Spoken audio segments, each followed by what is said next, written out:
உங்களுக்கு சாதகமாக வரக்கூடிய நேரம் இந்த விருச்சக ராசிக்கு வருது. அப்போ டைம் எப்படி இருக்கு? சூப்பராக அமைச்சு கொடுக்குறாரு.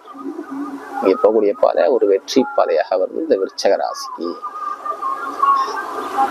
அதே மாதிரி காதல் திருமணம், இரண்டாவது திருமணம், இது எல்லாமே பாருங்க சூப்பரா இருக்கும். திருமணம் சம்பந்தப்பட்ட பிரச்சனை பெருசா இஷ்யூ வராது. மீனா காதல் திருமணம், மனசுக்கு பிடிச்ச பிற திருமணம் பண்றது எல்லாமே வழக்கு பிரச்சனையா இருந்துச்சு பார்த்தீங்களா, அதெல்லாம் சரியாகி நல்ல ஒரு அனுகூலமா வரக்கூடிய நேரத்தை அமைச்சு கொடுக்குறாரு.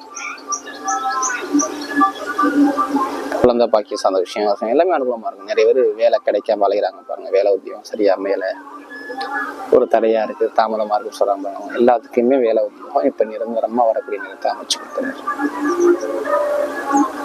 நீங்க நினைச்ச மாதிரி வேலை உத்தியோகம் இப்ப அமையும். ஏன் அமையும் சொல்றேன்னா, உங்களுக்கு 6ஆம் வீட்டு அதிபதி யாருன்னா செவ்வாய் பகவான். அவர் 8ஆம் இடத்துக்கு போறாரு. அது மட்டும் இல்லாம இந்த குருவே பாருங்க செவ்வாயுடைய கால்கள் இருந்து உங்க ராசியை பாக்குறதுனால, இப்ப வெளிநாட்டுல வேலை பாக்குறீங்க, நான் வேற கம்பெனி